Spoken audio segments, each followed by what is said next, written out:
Hello everyone, welcome back to my channel. My name is Yvette. I am a college advisor by day and a life coach by night.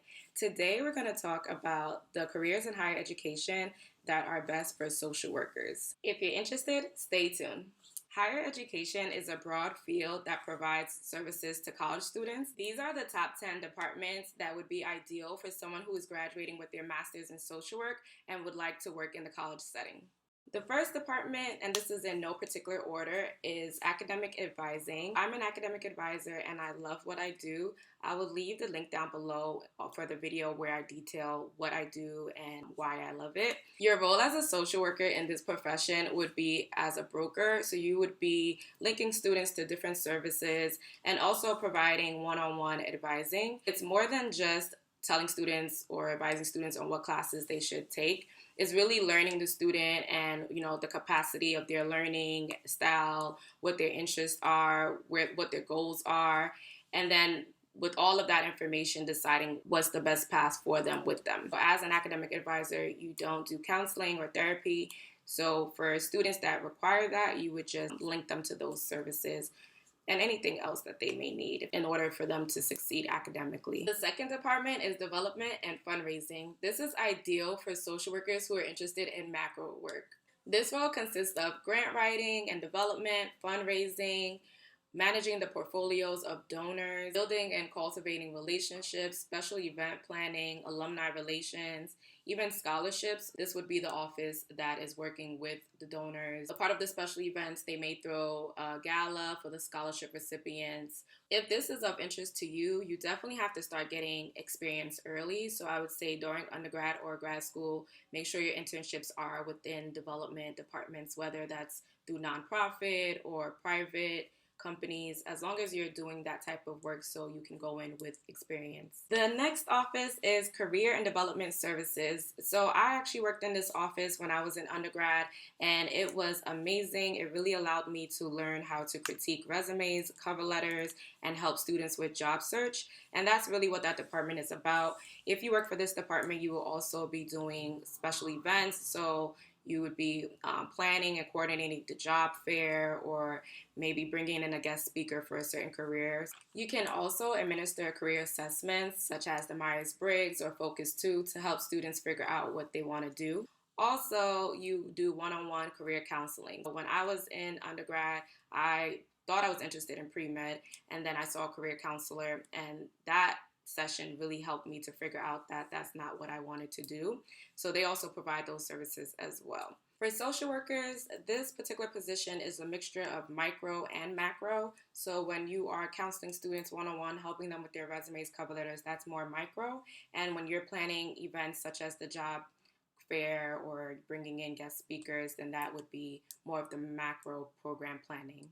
The fourth office that is ideal for social workers is diversity and multicultural affairs. One of the values for social work is social justice, and in this role, you would be promoting diversity, inclusion, and etc. You would be a facilitator and educator, so you have to be culturally competent and able to train others to be the same. The fifth office is residence life and housing.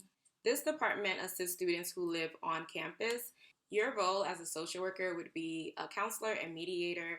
You would be helping students resolve issues and also training staff members to be able to do that as well. You would be responsible for a particular section of the residence halls on campus and being able to reprimand students if they break the rules.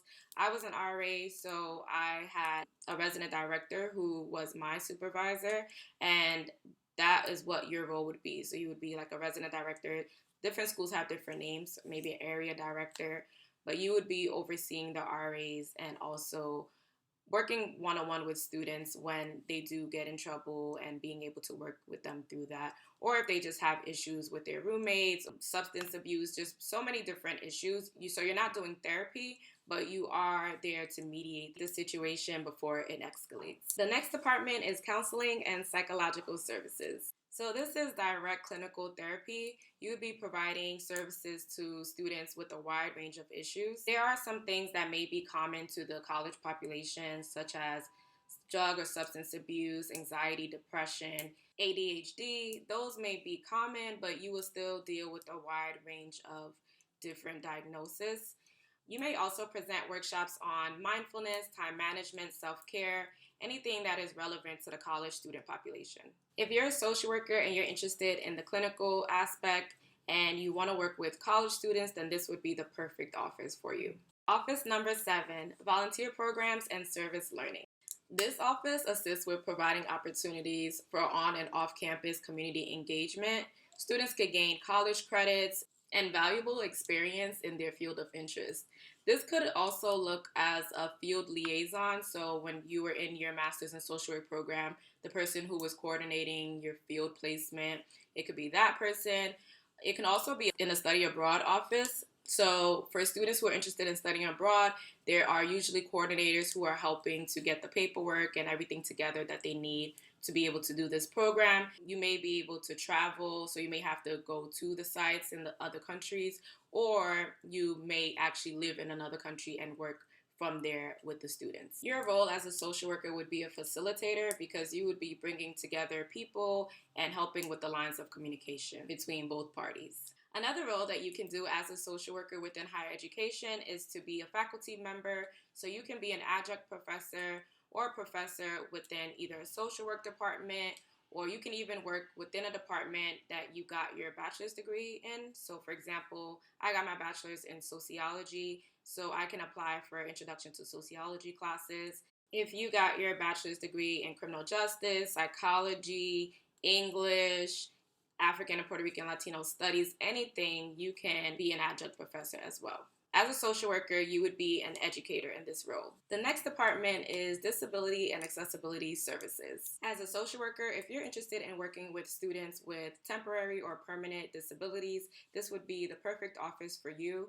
It allows you to help students with accommodations, whether that's testing, note-taking services, and anything else that they may need in order for them to succeed academically. The last department is Adult and Continuing Education Programs. This department coordinates English language and literacy programs, also adult education and workforce programs. So this could be job readiness, and this could be for a wide range of people. It could be for immigrants. It could be for high school students with their GED who are coming back to school.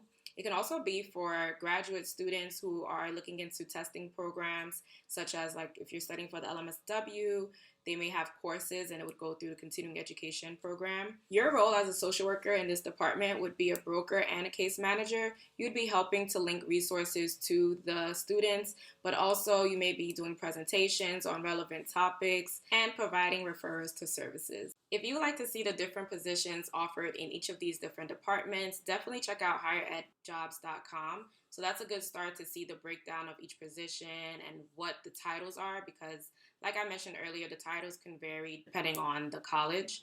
Hope this video was helpful. Feel free to leave a comment down below if you have any questions. And even if you have any suggestions of videos you would like to see, leave that down below. And I will see you next time.